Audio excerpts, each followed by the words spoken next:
جو تصوف کے علم کے پیکر تھے ان کی آپ تاریخ پڑھیں گے تو آپ کے ذہن سوچیں گے کہ اللہ والوں نے دنیا والوں کے لیے کیا کیا نہیں کیا.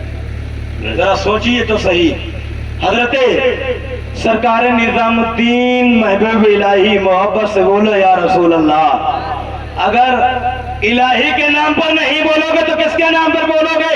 اگر ہم زندہ ہیں تو الہی کے نام پر زندہ ہے. اگر ہم چل رہے ہیں تو الہی کے نام پر چل رہے ہیں. اگر ہم بڑھ رہے ہیں تو الہی کے نام پر بڑھ رہے ہیں. اور الہی کس کا نام ہے؟ کسی مائے کے لال کا نام نہیں بلکہ رب کعبہ کا نام ہے. اور رب کی طرف سے محبوب الہی کو الہی نام دیا گیا تھا. بے شک بے شک. اب بھی نہیں، اب سمجھ میں نہیں آ رہا کیا؟ اب بھی نہیں بولو گے تو کب بولو گے؟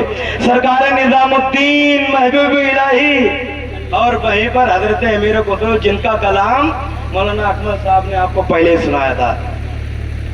اپنے وقت کے بہت بڑے شاعر تھے اور سارا کلام فارسی میں پڑھتے تھے، فارسی میں لکھتے تھے. اور آپ پہلوان بھی تھے، آپ پہلوان بھی تھے. آپ ورزش کیا کرتے تھے، آپ ورزش کیا کرتے تھے جس کو ہم اپنی ہندی دیہاتی بھاشا میں کہتے ہیں جم کیا کرتے تھے. تو حضرت امیر خسرو اور سرکار نظام الدین محبوب الہی دونوں کا واقعہ اتنا مست ملنگ ہے کہ جو سنتے ہیں وہ مچل جاتے ہیں اور جو سن کر کے عمل کرتے ہیں وہ بھی چمک جاتے ہیں. جو سن کر کے اس پر عمل کرتے ہیں الحمدللہ وہ بھی چمک جاتے ہیں. اور چمکاتا کوئی اور نہیں ہے بلکہ چمکانے والا اللہ ہے. اللہ کی بارگاہ میں دعا کرنے والے محبوب الہی ہیں. آخر ایک دنیا کا مگتا، ایک دنیا کا مانگنے والا جس کو اپنی بھاشا میں کہتے ہیں بھکاری، اردو میں کہتے ہیں سوالی، سوال کرنے والا. دہلی کے اندر لوگوں کے آگے مانگ رہا تھا اور یہی اپنی زبان سے کہہ رہا تھا کہ اے لوگوں آپ تھوڑا سا میرا سہارا کیجئے، آپ میری تھوڑی امداد کیجئے، مدد کیجئے تاکہ میری 2 بیٹیاں جوان ہیں ان کا نکاح ہو جائے، ان کا نکاح ہو جائے. آخرکار لوگوں نے اپنی حیثیت کے مطابق اس کی امداد کی، اس کا ساتھ دیا. اور ایک صاحب تھے جو سرکار نظام الدین محبوب الہی سے محبت کیا کرتے تھے. انہوں نے کہا میں آپ کو ایک طرح ایسا بتا دیتا ہوں، آپ وہاں جاؤ گے تو مانگنے والے نہیں بلکہ مانگنے والوں کو عطا کرنے والے بنا دیے جاؤ گے. مانگنے والوں کو عطا کرنے والے بنا دیے جاؤ گے. اتنا کہنے کے بعد وہ در در کی ٹھوکر کھاتے کھاتے سرکار کی بارگاہ میں پہنچ گیا. کون؟ سرکار نظام الدین محبوب الہی کی بارگاہ میں پہنچ گیا. پہنچنے کے بعد سرکار کی بارگاہ میں خدمت کرنے لگا. اور خدمت صرف ایک ہی کرتا تھا، کوئی پانی نہیں، کوئی کپڑا نہیں، کوئی کھانا نہیں، کوئی مہمان سے بولنا چالنا نہیں، صرف سرکار نظام الدین محبوب الہی کی نالین شریف، جوتی شریف، پیروں پر، پیروں کے نیچے جو دنیا کے خزانے تھے سرکار نظام الدین کو اللہ نے عطا فرما دیے تھے. آپ کی جوتی صاف کرتا تھا، سرکار کی بارگاہ میں پیش کرتا تھا. جب سرکار واپس آتے تو ان کو صاف کر کے پھر سرکار کی بارگاہ میں رکھ دیتا تھا. صرف ان کا اتنا کام تھا. پورا سال گزر گیا اور ادھر حضرت امیر خسرو سرکار کی اجازت سے، نظام الدین محبوب الہی کی اجازت سے کلکتہ شریف مشاعرے میں نمبر حاصل کرنے کے لیے گئے تھے. سرکار کی دعا تھی کہ جاؤ اچھے نمبر سے کامیاب ہو کر کے آؤ گے. کس نے کہا تھا؟ سرکار نظام الدین محبوب الہی نے. ادھر مشاعرہ جیتا گیا، مشاعرے میں فرسٹ نمبر آیا. کس کا؟ سرکار امیر خسرو کا. محبت سے بولو سبحان اللہ. حضرت امیر خسرو کو فرسٹ نمبر پر مشاعرے میں آئے. کلکتہ والوں نے انعام کتنا دیا معلوم ہے؟ کلکتہ شریف والوں نے انعام کتنا دیا؟ کئی کھچر لائے گئے. کھچروں پر